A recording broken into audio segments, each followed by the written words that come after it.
महासागर न्यूज. सध्याचं राजकीय मला असं वाटतं की आपल्याला ना महाराष्ट्रात सगळ्यांनाच लाज वाटली पाहिजे की आपल्याला मराठीसाठी बाजू मांडायला लागते. साहेब भाषणात प्रत्येक वेळेला सांगतात तुम्ही कुठच्याही स्टेटला जा, कुठच्याही भारतातल्या स्टेटला जा, तुम्ही फक्त भारतच रिस्ट्रिक्ट करू नका, तुम्ही जगभरात कुठेही जा.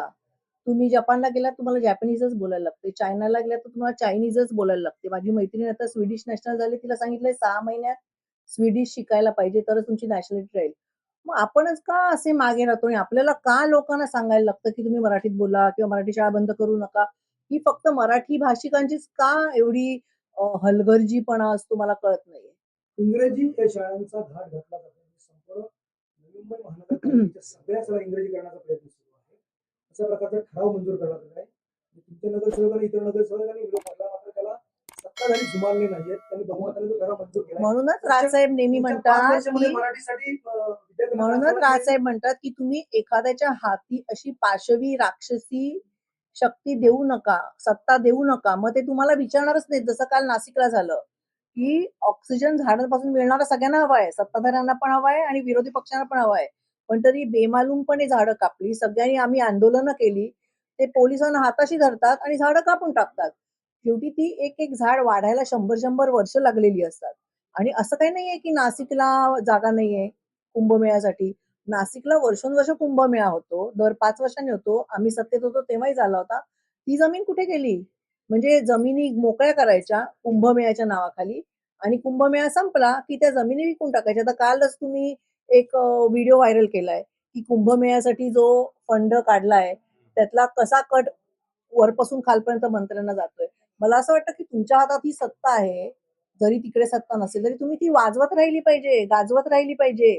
लोकांना कसं आहे की इतके दिवस सोशल मीडियावरती त्यांनी आपण म्हणतो अंधभक्त त्यांनी जे काय धुमाकूळ घातला होता, तुम्ही लोकांना जाणीव करून दिली पाहिजे की रियालिटी काय आहे. की मराठी शाळा माझं म्हणणे मी असं म्हणत नाही की कोणीच म्हणत नाही की तुम्ही दुसरी भाषा शिकू नका. इंग्रजी भाषा नक्की शिका, पण मराठीला कशाला नाही शिकवत? लहान मूल 2 भाषा शिकू शकतात. तर माझ्याकडे पण लहान मुलं आहे. आम्ही सगळे त्याशी मराठीत बोलतो, तो मराठी बोलतो. दुसरीकडे कुठे पार्टीला गेला त्याचे कोणी हिंदी भाषिक असतील, तिथे हिंदी. कसं आहे लहान मुलं आहे ते स्पंज सारखं असतं. तुम्ही 2 भाषा त्यांना शिकवूच शकता. त्याच्यासाठी मराठी कशाला काढली पाहिजे? एक इंटरनॅशनल लँग्वेज जी जगभर चालते, भारतभर चालते म्हणून इंग्लिश आणि जी आपल्या स्टेटची भाषा आहे ती मराठी. ही शिकवलीच पाहिजे.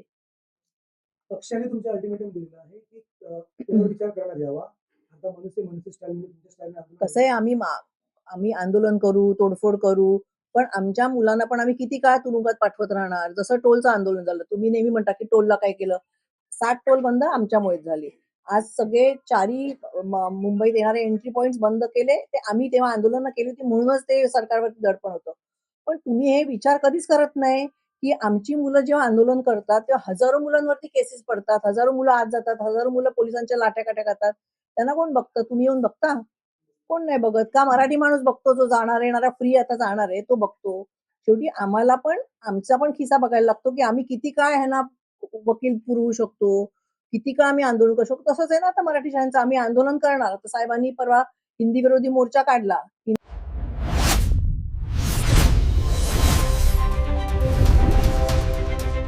महासागर न्यूज.